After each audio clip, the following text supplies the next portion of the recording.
PixMix. My name is Arun. My name is Patricia. Hey, Patricia, and we're back. I know, it's been a while since we've done an episode of PixMix. It's been back in December where we talked about Soul, and now we're in June talking about our next Pixar film, and I'm really excited about it. Absolutely, and I understand that there's been various other Pixar shorts that we probably could have done, like in the build of it, but unfortunately, we've kind of really been very busy people recently, so, we will get to the other Pixar shorts at some point, but for the meantime, we've got this really amazing movie to get through, so shall we go into the deep and see what we come up with? Yes, let's venture into the deep and find out where we can find in this small little town of Italy. Here we go. So Luca is set in the beautiful seaside town of the Italian Riviera. The original animated feature is a coming-of-age story about one young boy experiencing an unforgettable summer filled with gelato, pasta, and endless scooter rides. Luca shares his adventures with a newfound best friend, Eduardo, I think it was. Alberto, sorry. But all the fun is threatened by a deeply held secret. He is a sea monster from another world just below the water's surface. So, this came out the 19th of June, I believe it was, in 2021 on Disney, officially or Disney Plus, because obviously at the time of recording we're still in the middle of the pandemic. So right now, theater viewership is very poor at the moment. So Disney, I think, within their wisdom, decided to release this on Disney Plus, so now it's the Disney Plus original at the moment. But it's I have to say, even though it is appearing on a streaming service, it still has that magical theatrics to it. Yeah, very similar to Soul. It just has this amazing wonder that you just really, really wish that you can see on the big screen. It is so vastly detailed, it's colorful, it's just absolutely gorgeous to watch, but for completely different reasons. With Soul, you get to experience the beauty of the great beyond as well as the hustle and bustle of New York City, while Luca, you get to enjoy the epic wonders of Italy as well as the quaint reminders of simpler times where you're in the ocean and you get to relax during a summer vacation, and then you get to be able to just wander around your little town and interact with the people around you. Yeah, but the answer to that is that this feels like a summer movie, doesn't it? I wouldn't be surprised if, very similar to how people would watch Frozen around the wintertime, people will watch Luca around the summertime. Unless you're stuck with like a 2 or 3 year old and then you're watching Frozen pretty much 24 hours a day, 7 days a week. So, but that'll be us one day. But in regards to like Luca, it definitely is a seasonal film, and it's definitely one I would love to basically put in every summer. I think I would say at least once. Definitely is one of those summer movies. And, that's one thing I think we seem to kind of miss about, with the theatrics, because, you have like, your spring movies and you have like your Christmas movies, and obviously you have your ones that come around Thanksgiving, and like, you have those like, holiday themed movies, don't you? But I don't think, off the top of my head, really, I can't think of anything that kind of like reminds me of summer.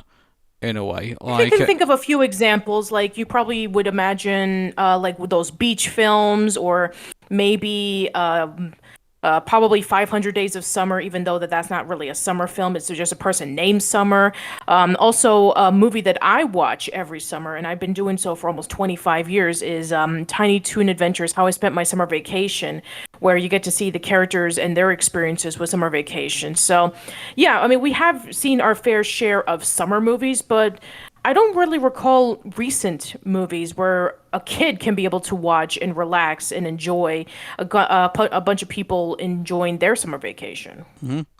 So, I think, first of all, let's focus on the story. So, we'll start on the first act. So, I think a pretty good setup, I would say. Not a great setup, I would imagine. Like, I really wish that, when they went to the transition of Luca becoming, like, from a sea monster to a human, they kind of, like, introduced it quite a bit too quickly, I think, in my opinion. It would have been nicer, like, if you saw, like, the second time he came out, and you see that his transition was far more well done, I think, compared to the first one, which I think was kind of played for laughs.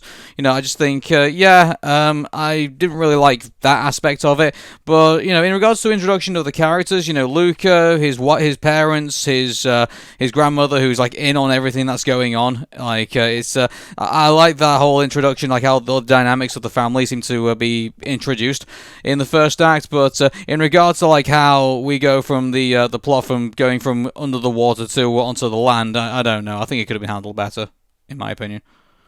Well, I think that there should have been a little bit more build up towards what underwater life was like. I mean, we did get to see a few minutes of it where, Luca is kind of like the equivalent of a shepherd boy herding fish, which are the sheep. And that's basically all he does in life. He's just like, living with his parents and his grandmother in this very small area under the sea. And that's pretty much it. I mean, I get it. It's not like it's Finding Nemo where, we have like maybe the first act where we get to see like the epic scope of all the fish that are there and we get to know about, what their lives are like. And then we go a little bit more further into like up into the surface where Nemo is trapped in the aquarium. So I think that maybe it should have been like in The Little Mermaid, in which we actually do get to see like the positives as well as the negatives of Ariel living under the sea, and then when she goes up into the surface later on. I felt that maybe with Luca, it's like maybe we get to spend a little bit more time under the water, and then we get to finally head up into the surface. But maybe the fact that he's just really bored and miserable there, and he is very curious when he starts seeing all of the objects laying about, maybe that's supposed to play in just enough. But yeah, I felt that there should have been a little bit more buildup. Mm. And by the way, speaking of things lying around, I mean, I've one thing actually we noticed, we got so caught up in the movie, is that even from the get go to like going into the second act, like we didn't really like notice all the references in the movie, did we? Yeah, there are a few references in the movie. Like in one of the scenes, there was like a TV that was playing in the background, and there was like some sort of black and white Italian movie, and there was also like some details. As you know, with Pixar, they always like to put in like their little Easter eggs. And yeah, I mean, we were just so invested with the story and with the characters that we just didn't notice about, oh, there's this reference or there's this homage. So yeah, it was very nice. Mm-hmm. So we go into the first act. So obviously Luca meets with Alberto, and obviously they have this wonderful friendship that builds up in that, and they go on to the dream of like wanting to own a Vespa one day and go and travel all across the world. And the thing is like this magical device that can like transport them from like here, there, and everywhere. So it's that's kind of adorable to watch, really, in regards to like seeing it through the. And this is another thing as well, like there may be sea monsters, but they're still kids. They still see the ice through like an innocence, which I think is wonderful to watch. And so then obviously the parents catch on that Luca is obviously disappearing from watching the fish and on this farm kind of thing. Actually, that's another thing as well. Like, is this like the second movie where the protagonist seems to be like working like in a farm environment? Because the last one we had, I think, was probably like the oh good grief, what was it? The dinosaur movie. The Good Dinosaur. The Good Dinosaur, yeah. So, this seems to be our second character who seems to be working off the land, I think. Yeah, and our second character who happens to be a, timid yet optimistic kid. Well, actually, our third one, because we talked about Onward, where Ian was a timid yet optimistic kid. So, yeah, yeah, you're right. This is the second time that we do see like a farm boy equivalent. So, yeah. As for like how Luca is compared to the previous ones that we've seen, at least he has a companion that actually does, interact with him and is actually a pretty fun character to be around. And also, we get to learn a little bit later on that he has a bit of a troubling backstory as well, which is, gets into your heartstrings a little bit. But yeah, let's talk about the relationship between Luca and Alberto, which I thought that was a really strong friendship that they had, where, Luca was this sheltered kid and he was with his parents all his life. And then we have Alberto, who is very high strung, and he knows a lot about the surface, and he collects objects, and he's just so into the surface. He doesn't really care too much about being in the sea. So, they obviously, Luca then finds out that he's going to be sent away from to the deep, if you will, and they make it sound as like awful as possible, which I think they did a very good job of. I have to say, even with the character that they're going to send him away with, yeah, is quite unnerving to say the least. And so obviously that comes in, and so then Alberto comes with the idea of leaving the island and going off to the Riviera. So Yeah, and Portorosso is very akin to what you would see in an Italian town. And I've seen like some behind the scenes videos where, they were over at Italy taking pictures and interacting with the people. So they really got the authenticity down packed. Isn't that what you love about Pixar? Like, they care about like what's around them, like, and they care about like making this feel like this is what makes it feel as real as possible. And so they go out to these. And by the way, it probably wasn't easy for them to do this because obviously, with events currently happening at the moment, I can imagine traveling right now is very difficult. So, the idea that they was able to even still be able to get out there and be able to see what things were like and get an idea of like what they want the movie to look like. And so there's something about that as well, like the movie. I think we'll get into this a lot later on, but the movie, from the look of it and even from the feel of it and the sound of it, everything feels authentic in this. Yeah, absolutely. And I really like the fact that not only do we have like a mixture of, celebrities, which is to be expected with a lot of these animated features from these big corporations like Disney, but they also got some Italian actors to portray as some of the characters in the movie as well, which I think that was a really nice touch. I wish the whole movie would have been like that. I wish it would have taken a page from Brave, in which they actually got, all, or if not most of the actors from their respective countries to voice as these characters. But, I mean, I guess that's not to be expected with, the mindset of like, hey, we need to put in these celebrities and we need to be able to have the parents, bring their kids along because they would know who these names are. But I think that the people that they did get to portray these characters, I think that they did pretty well. Yeah.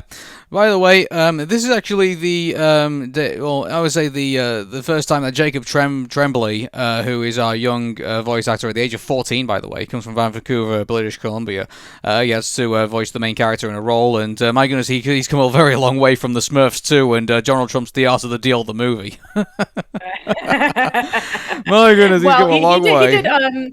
Well, he did do other movies. I mean, a lot of people may know him for Room or for Wander, but yeah, he did come a long way from Smurfs too. He definitely did. So, yeah, I'm really glad that he managed to. That's not the only thing accredited to his name now. Now he's got Luca, which is this is the thing. I think any voice actor or actress, I think, should be pretty happy the fact that when you get to be selected for a Pixar lead, it's that must be incredibly exciting for somebody. I think in that regards, because obviously these movies are gold, and once again, I think we'll talk about it at the end of the episode. But yeah, Luca definitely is something to check out. So anyway, going further into the story, so our character then meets up with this young girl named Giulia, I believe, and she is currently working in a fish business with her father, Julie's during the summer while she's away from school.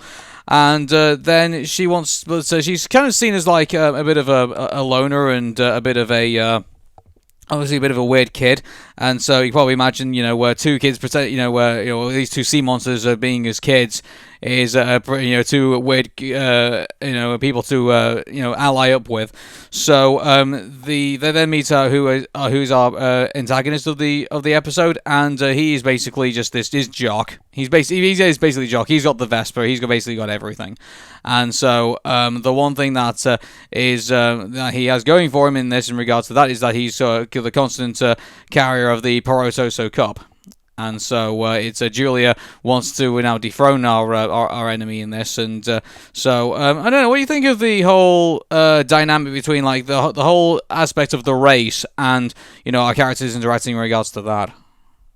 All right, so we know why they decided to join in on the race in the first place. So Luca and Alberto want to be able to raise money so that they can be able to purchase themselves a Vespa, so that they can be able to travel around and be free. And sorry, we didn't get into that, did we? Yeah, Apologize. that's true. I mean, yeah, basically throughout the movie, they want to be able to purchase a Vespa because for them, Vespa means freedom.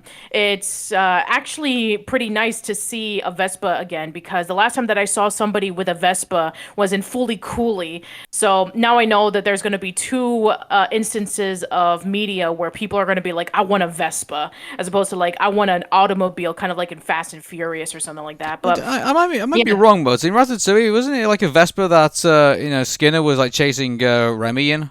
Was it? I Oh yeah, think. that's true, but that wasn't like the main focus of the movie. Oh yeah. I mean, the Vespa was not like the main motivation for our No, characters. I understand. It Yeah. was, yeah, but no, the Vespa is actually plays into it because to them, Vespa means I can be able to go wherever I want and do whatever I want. Although I was going to be curious to know, later on because they're going to need to purchase for gasoline so that they can be able to continue on. So, I mean, I'm sure that they'll figure that out. Side jobs.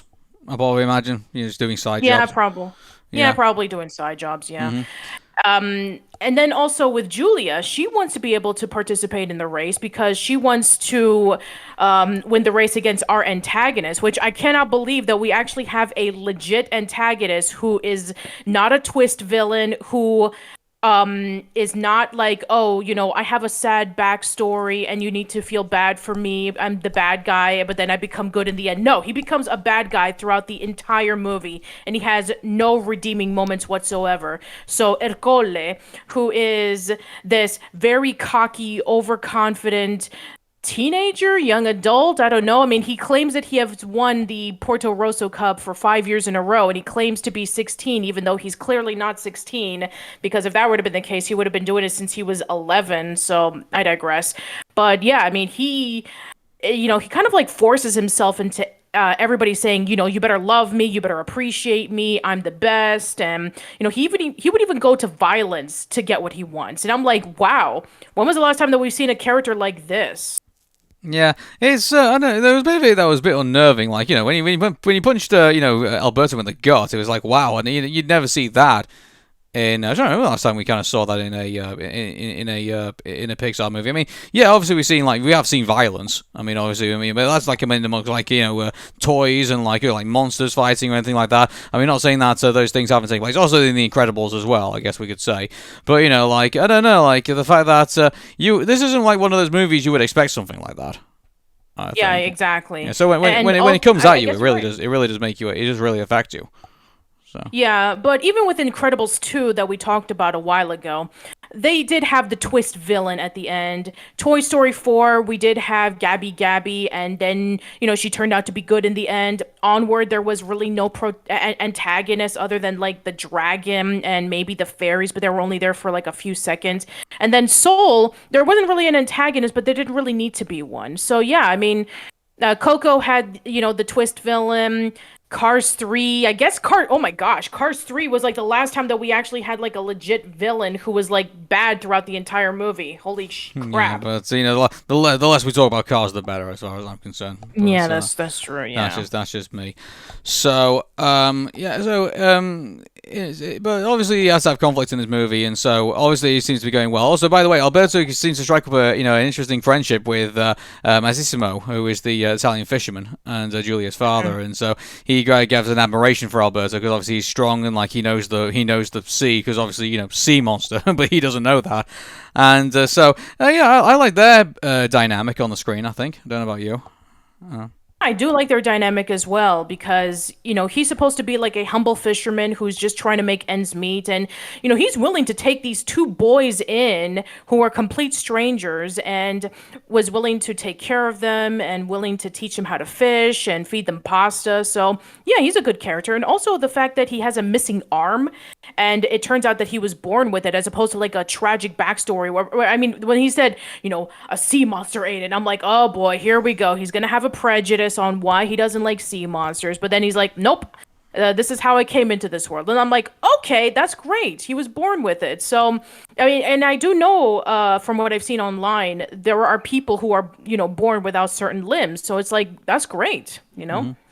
Yeah, maybe he's born with it. Maybe his bottle of Maybelline exploded. I don't know, but I don't know. Okay, but yeah, in regards to it's I think I like that relationship, and obviously, one thing I really like about this movie is that one of the things, if this was the '90s, or if this was like if the story wasn't, if the story writing wasn't as finesse, I think as Pixar like to do, wouldn't you think that they would have put Luca and Giulia together?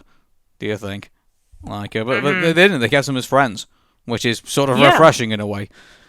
You know. That's true. That is very true. They could. I mean, if it would have came out like 30 years ago, there would have definitely been like a, rivalry between like who gets to be with Julia in the end. Would it be Alberto, the confident kid, or whether it be Luca, the timid kid? And Julia would probably have to choose. It's like, oh, I don't know how to quit you. I like you both, but Well, for different reasons. well, yeah, but I think no, I don't. I think in the movie she was obviously striking up a better relationship, well, more of a relationship with Luca than she was with Alberto, and I just think that Julia probably would have.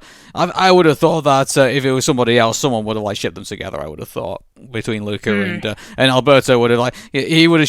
Julia. I think it was in the story, if it was modeled incorrectly, in my opinion, would have been like the wedge between Luca and Alberto, rather than kind of like her trying to choose between the two, if you will. Yeah. So I yeah. think the reason why was because Alberto didn't have Julia in his mind in terms of, okay, I want to be like really good friends with you. The only reason why they were together was that they can be able to be a team so that they can be able to win the race so that they can get the money to get the Vespa so that they Exactly. can be able to get out. So yeah, that was the only thing in his mind. He didn't care about Julia like that.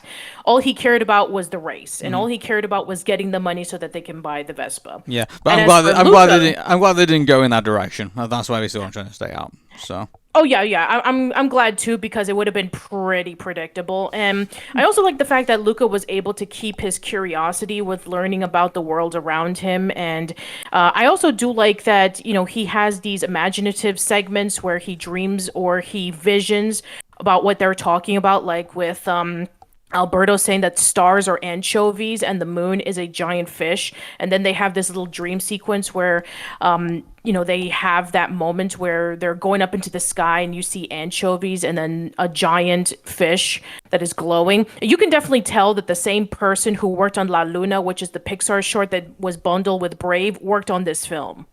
yeah, I love the imaginative scenes in this, and at one point you'd be looking at them and thinking, how does this go into the story? And then they were going to a segue why, Luca is like having all these imaginative thoughts about going to the flying through the Colosseum, and then he's actually reading the books that were actually based on his imagination, and it's like I love stuff like that. It's kind of like it takes you into a loop, and it's like how does this all fit together? And then take you towards the end of it. It's like it's all the books he's reading, all the information that he's taking in. It's just making his imagination go wild. I love stuff like that. Yeah. Yeah, I mean, one of my favorites definitely has to be where Luca and Alberto are riding into the grass, and then you get to see all the wild Vespas like going about, and they're just enjoying the ride together. Or when he sees Saturn, and Saturn is floating up in the ocean, and he's just running through it. So yeah, that's just great stuff. So we get to the reveal. Well, obviously, they're bickering amongst themselves, and then we get to Alberto decides to reveal himself to Giulia as a sea monster. And though, funny enough, which I thought was an incredibly dark moment. I thought, Luca actually throws Alberto under the bus and says, "Oh yeah, he's a sea monster." Like not actually revealing himself, like he's actually a sea monster himself. And yeah, and obviously you can tell the circumstances. Obviously, the antagonists are obviously waving around,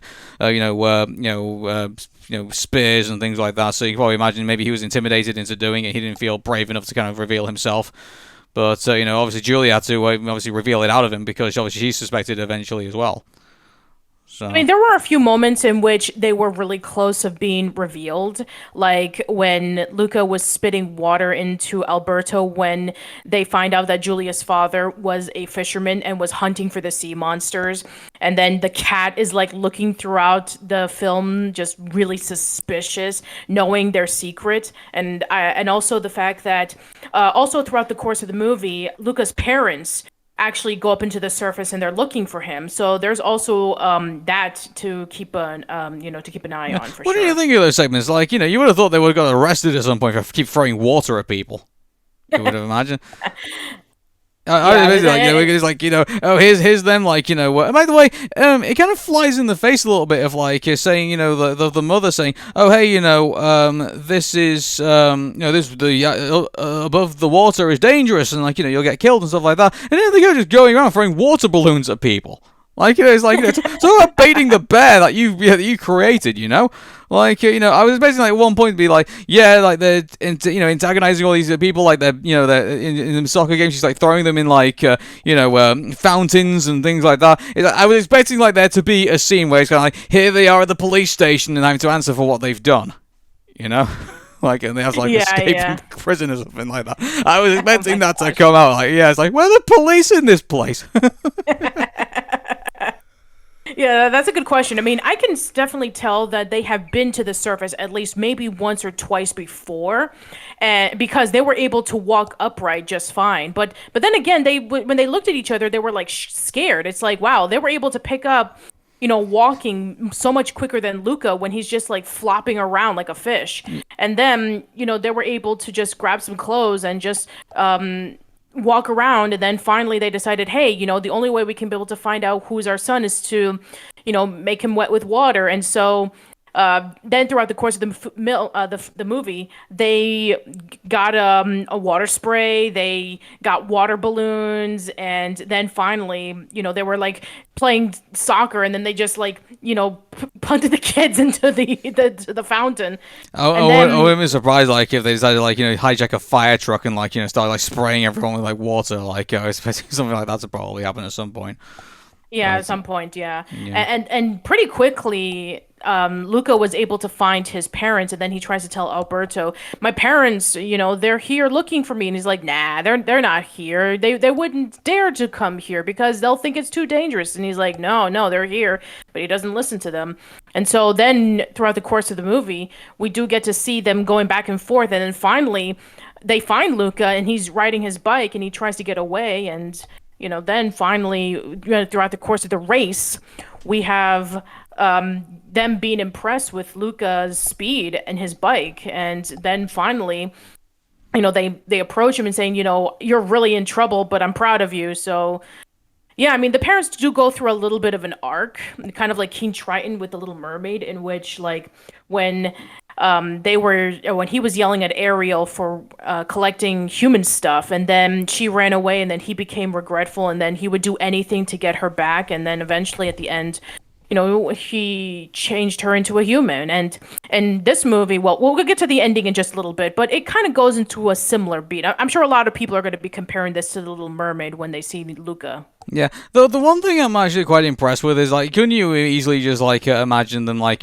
sticking in like so much references to like Finding Nemo and Little Mermaid, like every other underwater movie that Disney's ever done, like like I would say so. I'm really glad that they made it its own thing, So yeah. Yeah, I think so too. Yeah, moving on.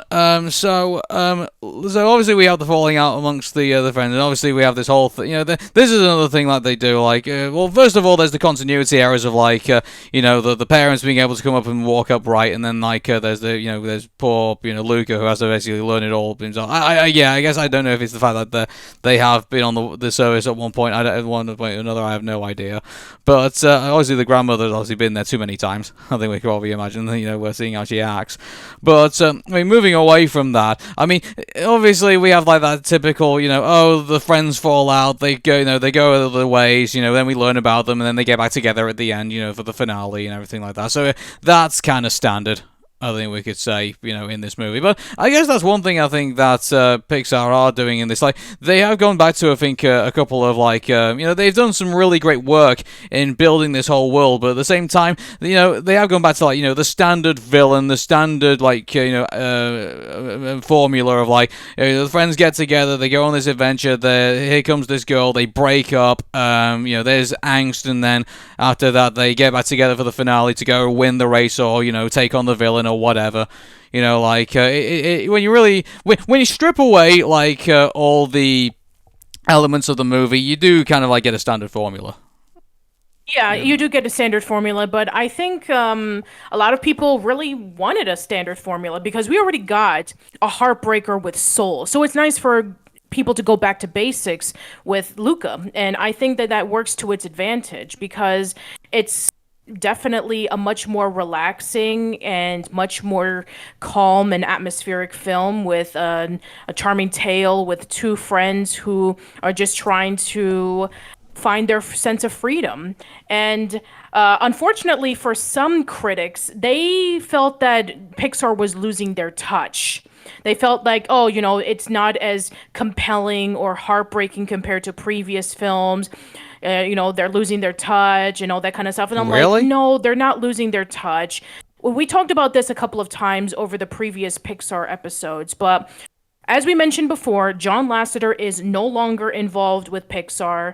He had left the company after Toy Story 4. Pete Docter is the one who is in charge, and he is bringing in new people so that they can be able to bring out their creative stories. And for those who are saying, Soul was a great movie, well, of course it was. It was done by Pete Docter. And he has reported that that is going to be the last movie he's going to be working on because he's going to be focusing on being the president of Pixar and letting the new people, state what they want to tell. And this is one of them. And the next one, which is going to be Turning Red, which is the next Pixar film, is going to be that. Done by the same person who did the Bow short. Yeah, if you're going to use Luca to say to everyone that Pixar is losing its touch, oh boy, have I got a bunch of Cars sequels to sell you?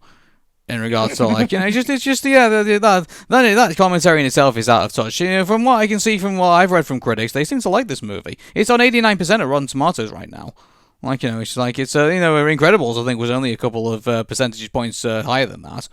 Right. So anyway, we've not even got to the end of the film yet. So they also go and do the race. Luca, this is interesting actually. The finale is kind of weird because Luca decides to go on his own and decides to compete on his own, and obviously I don't know why that makes I guess maybe that distracts the the antagonist in that way, and maybe he's more focused on him than he is on trying to beat Giulia. I don't know. Maybe that's one thing for it. And but then obviously we get to the end, and it's revealed that they are sea monsters. Because how it all comes about for them to accept that they're there, they're all scared of them and stuff like that, and even the antagonist is cheering them on and stuff like that. A la Hutton saves a who. But all of a sudden Massimo comes in and just says, no, you're not doing that, stop it. This guy is Luca and this guy is Alberto and these people have been helping me out. And, obviously, that. But, they haven't really set up for Massimo to kind of be the respected guy in the town. I would have thought to have the authority to do that, I would imagine. I thought that was kind of something that was reserved for Riccole. In regards to that. So, I don't know, the fact that he just stood up and said, no, you ain't doing that, and everyone just kind of says, oh, all right, let's shrug off, years of a prejudice towards sea monsters, I guess maybe because he is the local fisherman, and if he says it's okay, then they'll probably think, oh, well, he's the guy who collects fish for us, and he knows about the ocean more than anybody, so we can respect him. But yeah, you're right. It is pretty rushed. That generations upon generations of people who feared sea monsters are immediately gravitating to Luca and to Alberto. They were almost about to kill them, and then they were like, no, please don't attack them. They're Luca and Alberto. And they're like, oh, okay. All right. That was pretty fast. Let's go back to the coffee shop. Yeah, let's go to the coffee shop. Yeah. Oh yeah, just maybe it was cut for time. Maybe Massimo was going to give. Maybe there was going to be a massive debate at the very end, and maybe it was just cut for time because either it was too long or it was just they need to get to the end of the movie. I don't know, but I don't know. I just there need to be more there. I think for more of a resolution. I would have thought. Maybe Giulia could have stepped in and gave a passionate speech. I don't know. Something needs to be said. Just something needed to be said at the end. But it was kind of oh well, Massimo says we shouldn't attack him. So all right, let's not do that. Obviously Icoli's comeuppance is obviously understandable because no one liked him secretly to begin with, and he was only pointed out how much of an asshole he was that everyone started turning on him.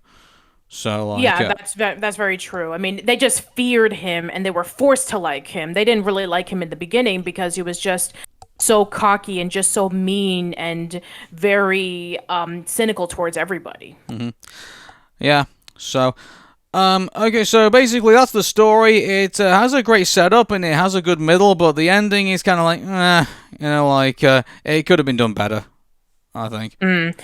Like if maybe if Ercole was the one who was in trouble, like maybe he was the one who was accepting of them, and maybe he turned himself around. Maybe that could have been justified. Maybe like he was like softening up. But then again, it would be the whole the bad guy becomes good in the end, and maybe they didn't want to really go into Yeah. that. But I'm not sure. Maybe one good thing I can say about it is that it doesn't give you like your standard like, oh hey, they're all friends at the end and they're all getting along with each other and they're all together and everything like that, yada yada yada. The fact that I don't know, maybe the fact that they all went their separate ways after that. At least that seems how it's implied anyway. That it was more of a kind of like a Miyazaki ending, if anything, like kind of Studio Ghibli ending more than it was like you standard like oh hey, they're all buddies together and like it's not like a Coco ending, is it?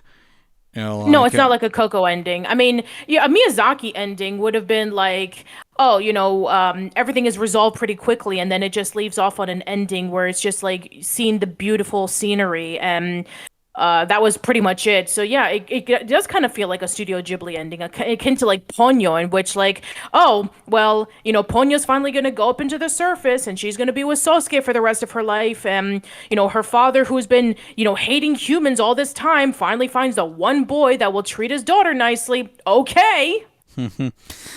So anyway, that's the story. Let's get into the characters. I mean, Luca obviously is a lovable. I mean, I would say Luca is the timid boy they got right. I think out of all the timid characters that we've had, like we're a bit of a critic in regards to like timid characters because we just don't think they can carry a movie. But the pairing him up with Alberto and then having Giulia obviously on setup as well, and even having Massimo even have a bit of influence on him as well, and like him being also influenced by the surroundings as well. Like he is done correctly, I think in this movie, in my opinion. Hmm.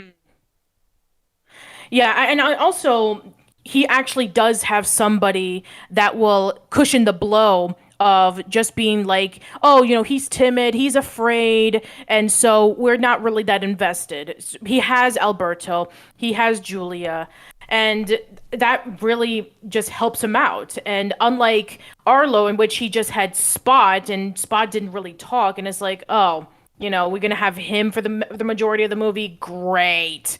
And then we had Ian and Barley, which they did have a nice brotherly dynamic, sure, but I felt that Luca and Alberto's was much better. Yeah, Alberto, I like as a side character. Well, I like as a side character. I think he does very well. And but I think I like the fact that his backstory. I think obviously gives him that more his enthusiasm. He tries to forget about his troubles. I think in the past, and like when he meets Luca, obviously he feels like far more confident about things. And then when he gets thrown under the bus by him, he gets feel betrayed all over again. Obviously, that gives more into his into hearing more about what happened to him. And so Yeah, I think absolutely. he's a sympathetic character in that regard. So Yeah, yeah. and also the backstory regarding about Alberto, where when we first met him, he was like saying, "Oh yeah, my father, he's mostly out and he gets to let me do whatever I want." In reality, he just said, "Oh, you're old enough to be on your own. I'm gonna leave you and never come back," and he feels abandonment, and so that's why he wants Luca to be on his side because he doesn't want to feel the same abandonment because he feels like I'm a screw up and all I do is just let people go away and that's all I'll ever be. So that's why I'm going to be alone. And that's why I think that Alberto works out as a great character because he does become fun, but he also has a bit of a tragic side, which makes us feel sympathy for him. I don't know, like a bit early to be talking about sequels at the moment, but I mean, do you think that we'll do a sequel called Alberto? Do you think where obviously that may concentrate on like him as more of a character? I don't know. So like, I 'cause don't know. I mean, right now they're just focusing on original stories, so probably not anytime soon. okay. Okay. Also, we got Giulia, who I love. She's so I love that she's so invested in her, like learning more about the world, more about the universe as well. Like her mind is just so open to everything. Like it's and and also that she's out for helping out her her father in her business, even though he's not doing very well. Yeah, I really do enjoy Giulia as well. She's a great character. She feels akin to like, those Miyazaki female protagonists in which they're helping their fatherly figures. It kind of reminds me of the granddaughter of the pilot that Portorosso knew, and where she was like being really helpful and she knew everything about building planes, and she was able to help Portorosso make his plane right before the big climactic fight against the American pilot. So yeah, I mean, again, going into like Miyazaki influences, it definitely reminds me so much of that. And also we talked about our antagonist quite a lot, but Icoli Visconti, who is just like I said, he's just a jock, and like whether we actually know what his age actually is will be, I have no idea. But actually, one thing I thought that we were going to get into is that he was going to win the competition, but then they discover that he's actually not of age, so he ends up kind of like being disqualified of that. I thought we were building up to that. I thought in the story, but obviously we weren't. Yeah. So. Yeah, I wish that would have like been a playful banter with like, no, it's true, I am 16, is like, yeah, sure, we found this proof that says you're disqualified from the race, and maybe he tries to like sneak himself into the race to try to win for revenge. I'm not sure, but yeah, I thought that there was going to be something akin to that, but no, it was just like a quick little scene about him saying I am 16, but now it's this year, so yeah, that didn't really go anywhere. And also we have Luca's parents, I think, in this, and you can tell that Luca's mom is like the hands-on parent, I think, and his dad's pretty hands-off from the sounds of it.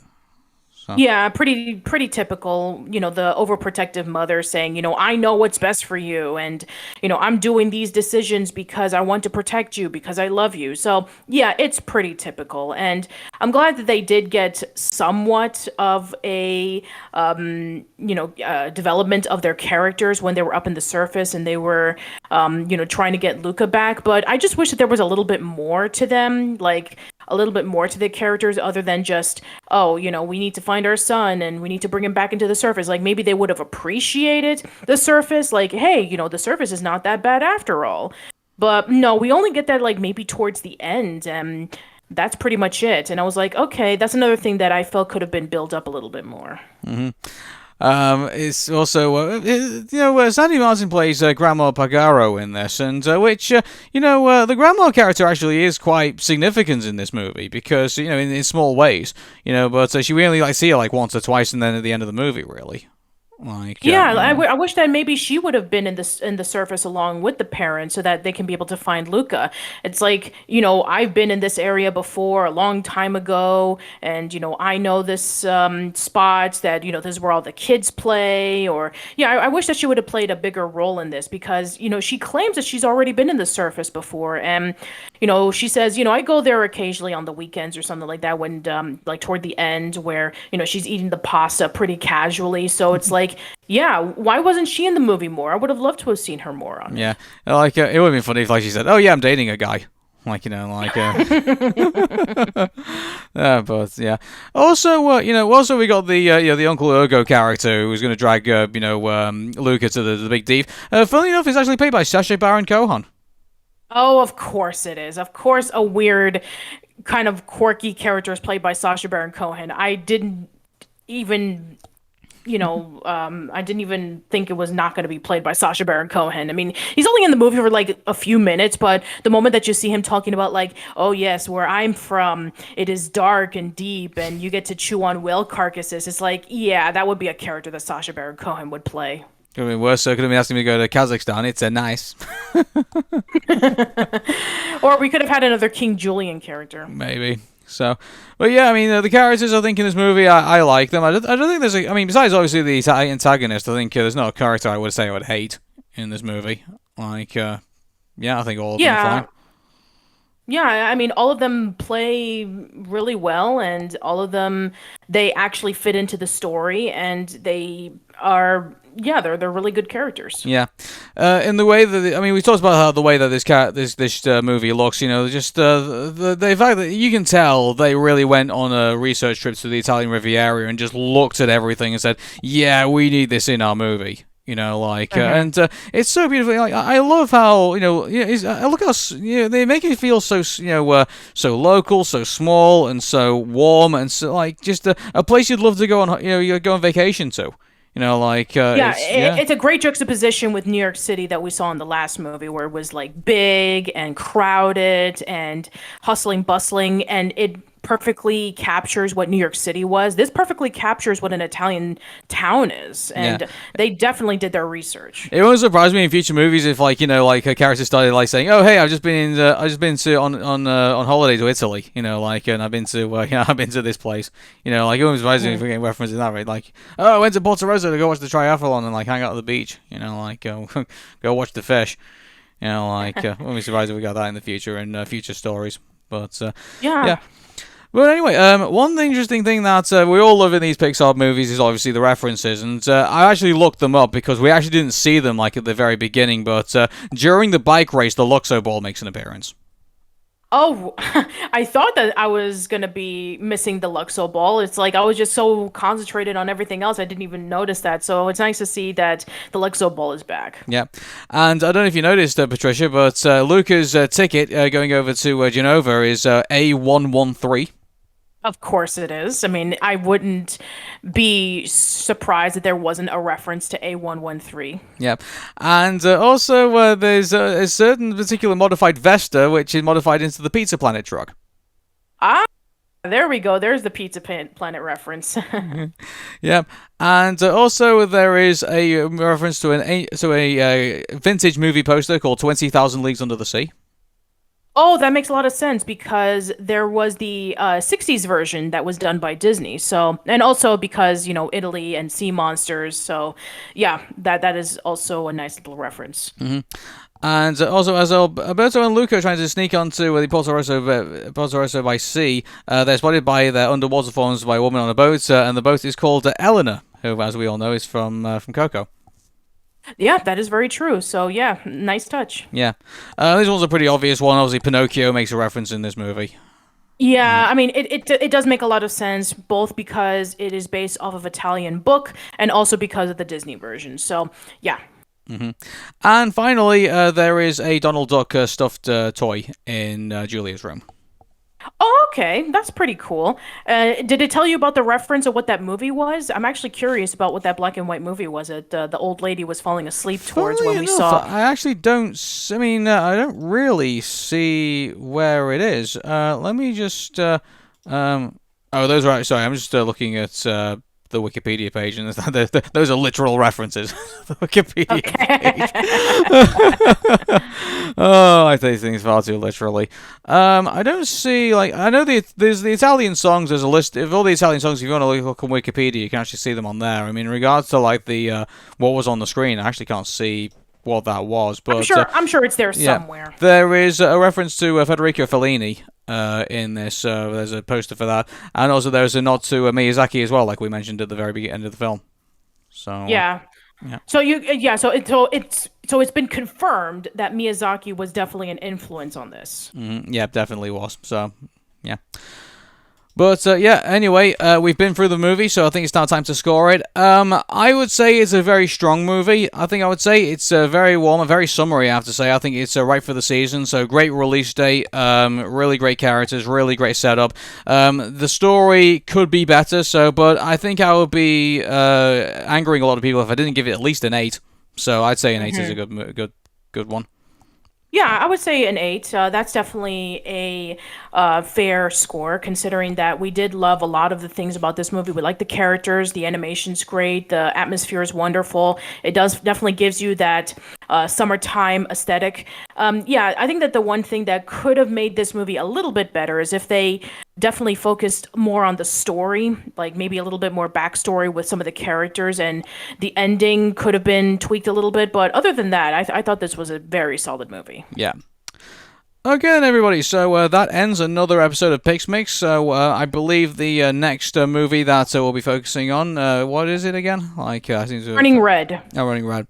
Well, it's, Yeah, also that's that story about the little girl who turns into the red panda when she gets excited. Ah, cool. Okay, so we'll be focusing on that one next. But, I mean, one thing we're noticing that's going to be missing from this episode of PixMix is that we didn't cover, like, the box office numbers, because there is no real box office, really. Like, it's made $17,000, but the reason why it's made such poor money is because everyone's watching it on Disney+.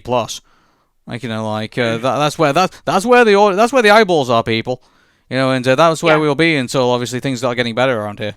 So, well, actually, they just made an announcement as of the recording of this podcast yesterday that Turning Red is going to be a theatrically released Pixar movie. So we are going to go back into theaters next year. Okay, well, I'll believe it when I see it. But yeah. All right then. Okay. Anyway, I hope everyone enjoys watching Luca on Disney Plus. It's there available right now. So, and also tell us what you think of the movie, because we're interested to see what you think of Luca. So, but until then, my name is Arun. My name is Patricia. Take care and bye bye for now. See you later.